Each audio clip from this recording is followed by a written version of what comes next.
When it comes to mini golf, my wife looks like a total amateur, but she's a shark, which I was getting tired of. So I decided to spend hundreds of hours building this, Auto Aim for mini golf. All you have to do is press this button, swing, and it corrects your aim as the club is moving to make the ball go in the hole. You could be swinging over here, and the club will make the ball go over here. It feels like magic. Since it's aiming for you, you don't even need to look. Heck, you don't even need lights, it'll work in the dark. It can also track and hit moving targets. It is so cool. But it would have been so much easier just to practice. I've made a lot of stuff that tracks balls to make them go into holes, and this was just the worst. If something could go wrong, it went wrong. There's also a lot of side quests designing stuff that isn't the club, but I had to make in order to make the club work. But the real challenge was just the time and precision required. You have about the time of a human blink to lock onto the club, track the ball, calculate how you need to move it to make the ball go in the hole, and then actually move it. And if it's off by even a degree, it just doesn't work. Doing this on a club swung by a person with shaky wrists was a nightmare. But the end results are super cool. It'll hopefully allow me to beat my wife at her own game. So join me on my quest to find out what is it going to take to turn a noob into a pro with a little bit of technology, with a lot of technology. Starting off the top, the fundamental problem we're trying to solve is controlling the direction that a ball bounces off a putter. And the idea I have to do this is pretty simple. So here's a normal swing where the putter face is pointing in the same direction as it's being swung. And if I do the same swing, but I change the angle of the club face, it's gonna go to a completely different place. So if we could make a club that could precisely control the angle of the club face as you're swinging it, it can control where the ball goes, and it should be able to make it go in, at least in theory. So when you swing a putter, it's about 200 milliseconds from when the swing starts to when you hit the ball. Do you know what else is 200 milliseconds? A blink. That's this long. Just in case you missed it, here it is again. That's how long the club will have to figure out where you're swinging it, where the hole is, where it needs to aim, physically aim this thing, correct for any motion of my hands, and hit the ball in the right direction. It's gonna be tough. I was originally hoping I could just turn the entire club, but it doesn't actually work because of this angle right here. If we rotate the club about the shaft, the head moves up and down and would just dig into the ground. If we want this to work, we're gonna have to pivot around this axis, which is vertical. But that makes things more complicated because we're gonna have a mechanism and all kinds of stuff down here on the swinging head. And I want this to be as close to a golf club as possible. I don't wanna have a big brick down here that you're swinging, but I think we can sort of split the difference and then put the motor and all the electronics up top out of the way, and then connect the motor to the putter head with the drive shaft that goes down the middle of the club. Although we can't directly drive the club head with the drive shaft because it's just too springy. So I'm planning to solve that with a worm gearbox, which is a special kind of gearbox where there's a fairly normal gear, which is turned by a spinning screw, which is called the worm. And the neat thing about them is they're one way. If I try to turn the big gear, the worm will not spin.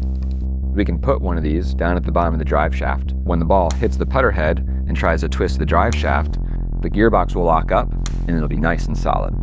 And that should be able to move the putter head super fast.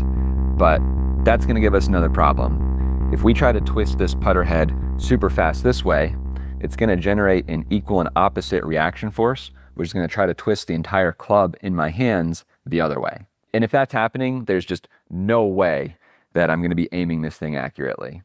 But the nice thing about equal and opposite reactions is that if you have two actions that are opposite of each other, they'll generate equal and opposite reactions that cancel out. It's a little bit confusing. So imagine you have a guy running on a treadmill. When he runs forward, the treadmill moves back. If you have two guys running on the same treadmill in opposite directions, they're both trying to push the treadmill in opposite ways, and it's just not gonna move. So in the case of the putter, that means having a second putter head that moves in the opposite direction so that the torques cancel out. It's gonna make a lot more sense when we have the actual thing, so let's get it made. The putter head is just a match made in heaven for 5-axis machining. You didn't see that. And you definitely didn't see it in slow-mo. As you saw, it's hard to hold on to, and it's covered in features on every side. Aside from hitting the eject button, I think that turned out pretty well. Other than the club head and a few shafts, I somehow managed not to machine any other parts for this. All the other parts are made on the water jet or SLS 3D printed out of nylon.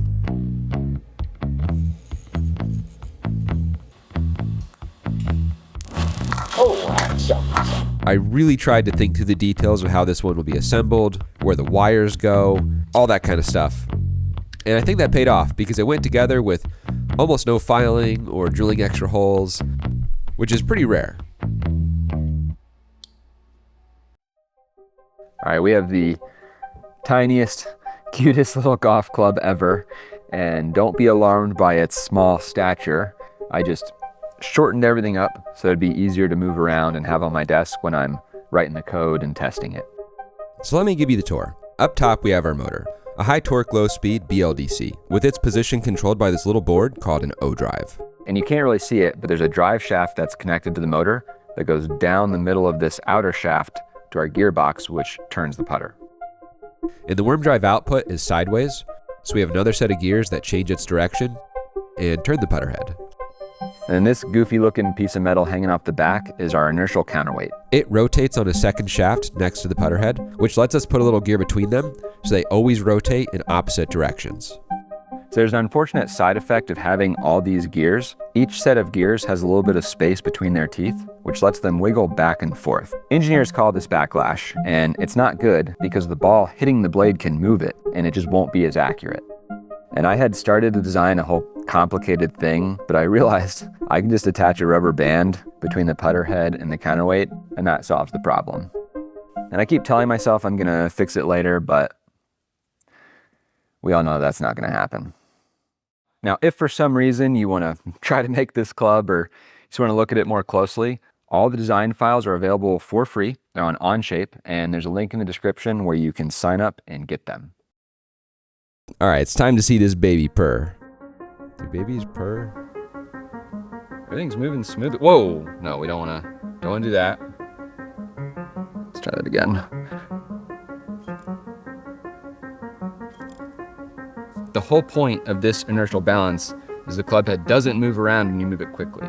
Right now, the club head is moving around when you move it quickly. And I think I know why. Oh, I'm such an idiot. So the putter head and counterweight rotate in opposite directions, so there's no twisting. But with the counterweight on the back, they're accelerating laterally in the same direction, which moves the club. But at least it's not twisting. This turned into a series of increasingly desperate attempts to hack away the problem. But it was very confusing because reality was not matching my calculations. And I couldn't figure out why, so I just broke down and built this thing. It's a 3-axis gimbal that will let the club rotate freely in every direction, which should make it a lot easier to see what the reaction forces are based on how the club is moving. So theoretically, this thing is totally inertially balanced, but reality begs to differ. The twisting is responding the opposite way that I would expect to changes in the counterweight. I think I know what's going on here. It's the motor.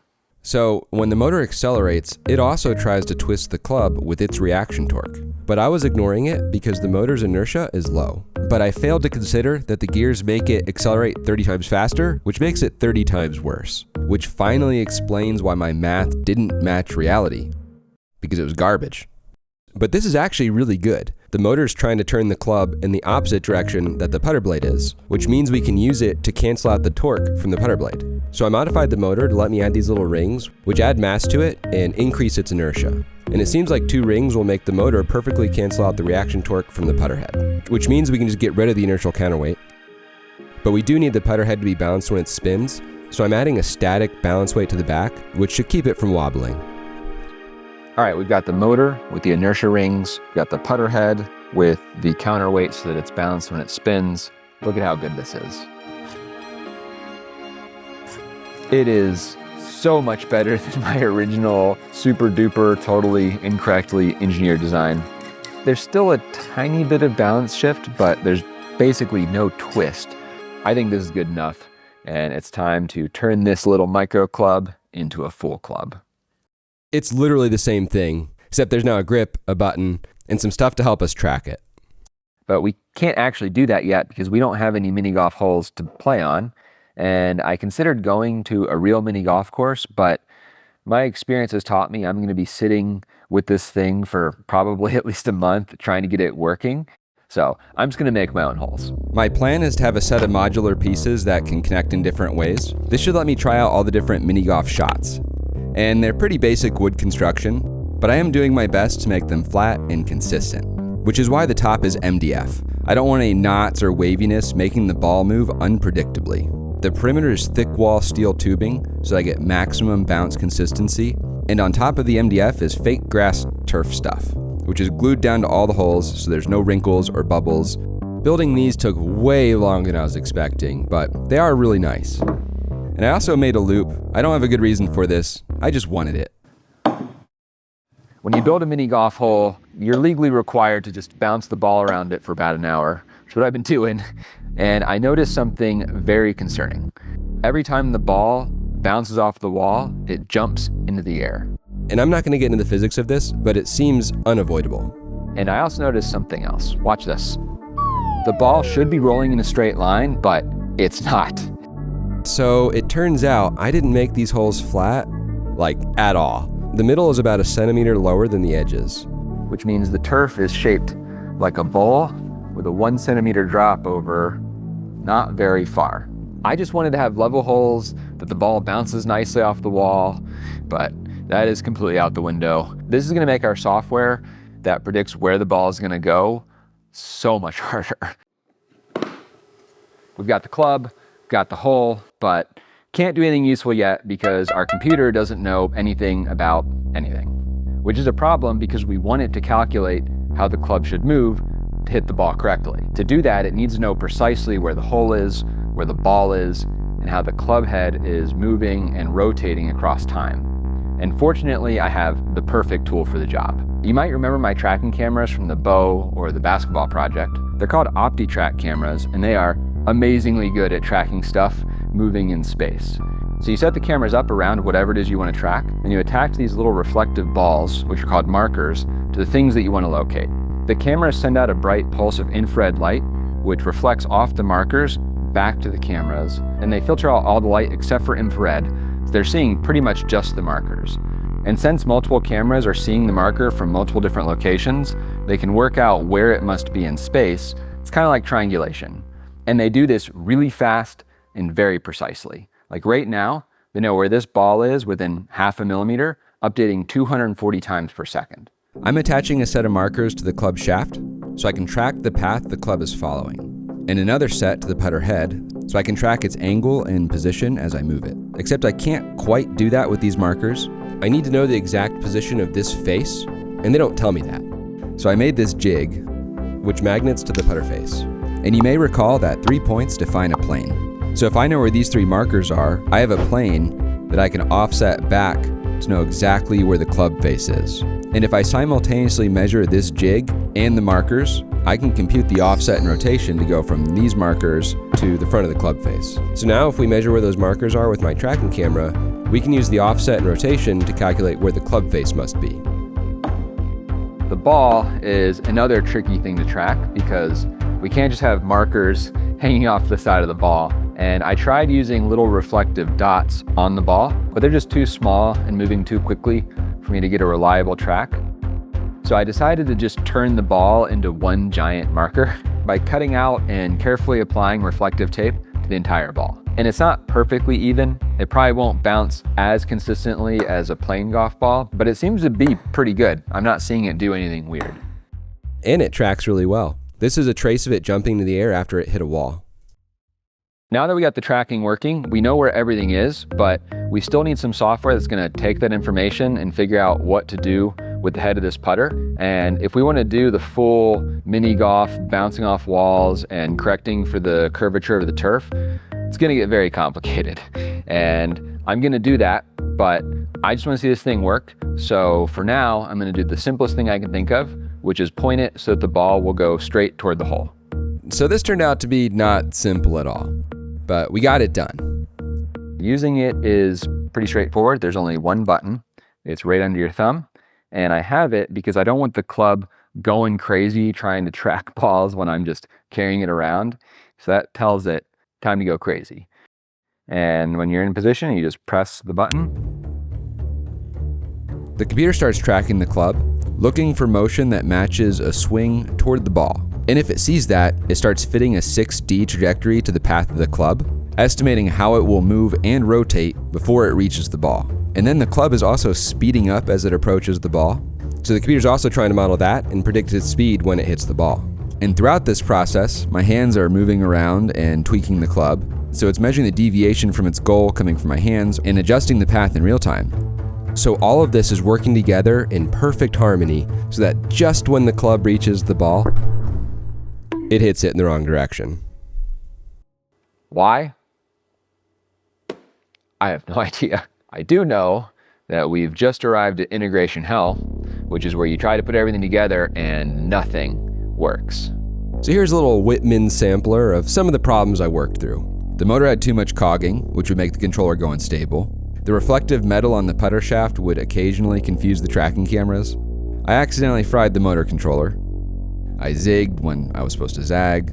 I somehow programmed the worm drive gear ratio wrong, so it was always telling the motor to go too far. I possibly had magnetic interference with the motor encoder, and so many software bugs. But finally, after over 1,000 tests, here we go.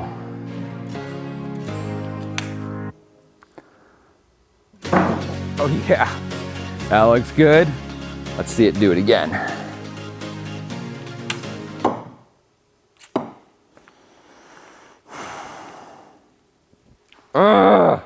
Sometimes it just points in the wrong direction, and sometimes it does this. When I said crazy, this isn't what I was talking about.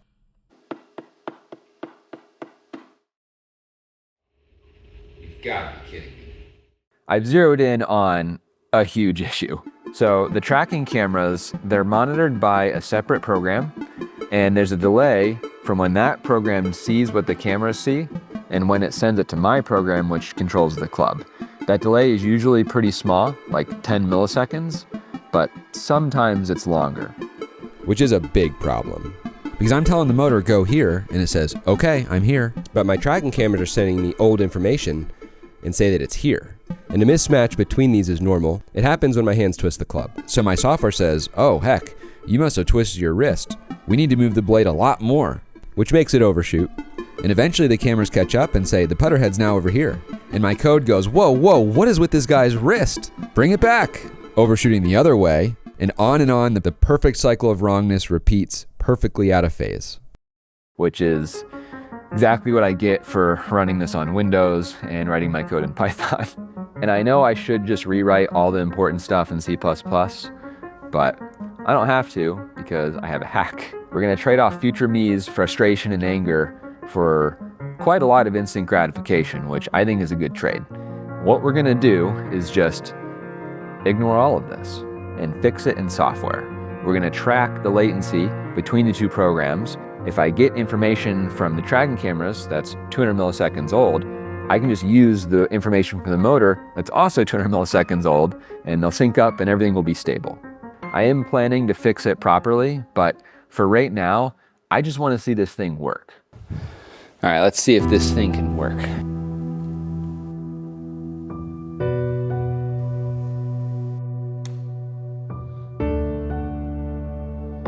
All right, that's promising, but can it do it again?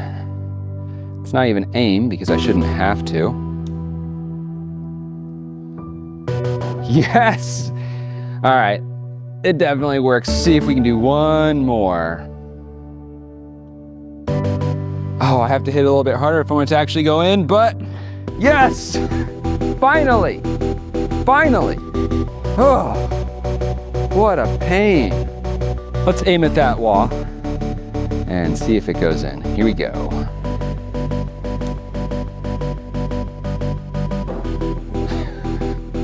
That's so crazy. I can aim at the wall and it goes into the hole.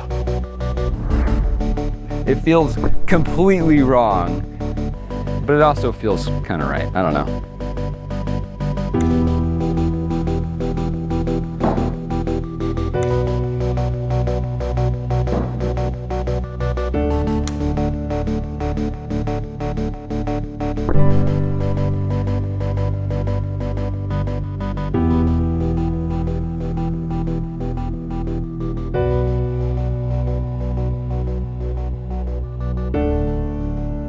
even knowing how this thing works, it seems to just defy physics.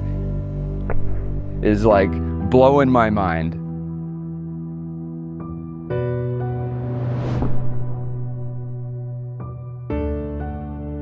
All right, what about one-handed?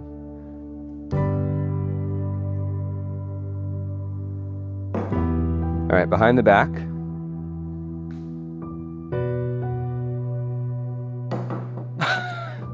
I can't believe that one hit. All right, blindfolded. Sounded right. I realized it should be able to hit a moving target, which I just had to see. So I made this special hole that can drive back and forth, and it has tracking markers.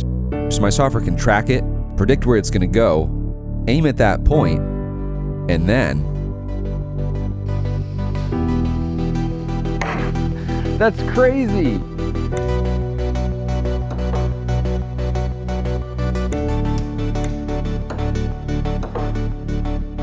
This thing is so cool, but it isn't perfect. Between the latency issue I'm just ignoring, the camera is sometimes losing tracking, and my software not correcting for the turf not being flat, it doesn't always go in. You also have to hit the ball hard enough, and it can't work with extremely short, fast swings. In fact, I realized I accidentally developed a super long, goofy swing because it just works better when you do that. But we are still just hitting balls in straight lines, and if we want to do true mini golf, we need to do a lot more. I want to be able to bounce off walls and do bank shots, crazy bridges, do that weird half loop thing that I built, and probably most importantly, beating my wife at her own game. And to do all that, it is going to be a major software upgrade. We're talking full physics simulation of everything. How the ball rolls, friction, how it drives up the walls when it bounces off them. And I know this because I've actually done most of it already. It's not quite there. There's still a few problems.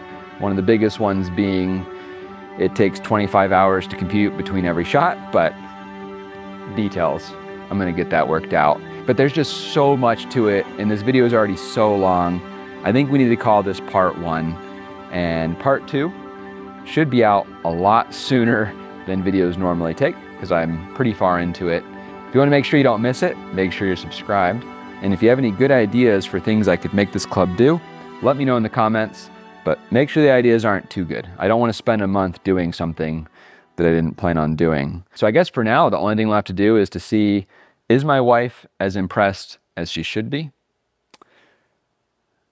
I don't know. Projects like this are just the worst. They're so hard to get working, but they're also the best because they're so good at showing the power of engineering and math.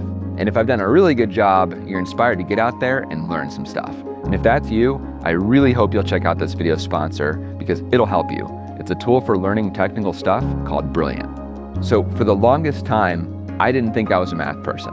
It wasn't until I had a good teacher that I realized I am a math person and it's super useful. Brilliant is like that good teacher I had.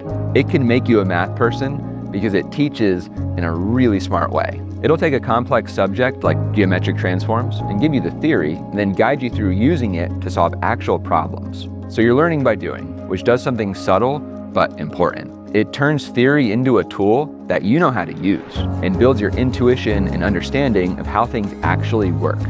And then as you learn, it can tell what you're struggling with, and it makes problem sets and reviews to focus on that. It is so much better than memorizing equations, and it's what I mean when I say it's a good teacher. And they have thousands of lessons across math, programming, and all kinds of stuff. And if you're considering goals for the new year, a habit of continual learning is one of the most valuable things you can do. So I really hope you check out Brilliant. You can learn for free for 30 days. Just go to brilliant.org/stuffmadehere, scan the QR code on screen, or click the link in the description. And Brilliant is also giving our viewers 20% off an annual premium subscription, which will give you unlimited daily access to everything on Brilliant. And that's it. Thank you, Brilliant, for sponsoring this video. And I really hope you get out there and learn some stuff. I'm telling you, it's worth it. Got the wife. She's ready to do some judgment. So what do you think? This looks like a Reese. It's got that trademark crinkle edge. Patent infringement. Some very insightful analysis. Seems like a lot of stuff to make this work. It's a club, computer, 12 tracking cameras, some tripods, a mini golf hole, golf ball. It's like hardly anything. Just aim somewhere, press the button, swing the club.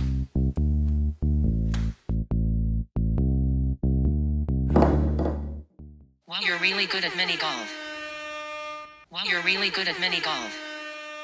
Wow, you're really good at mini golf. Shooter McGavin. Can I hit it off the sides?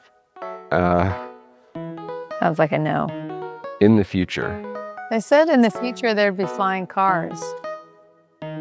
Well, it does need to bounce off walls. It's coming. It's traditional. How many out of 10? 6? Since it's a work in progress, I won't protest that score. Although, I'm not sure that it's entirely fair. You're still offended. Just saying. Come on. You be the judge.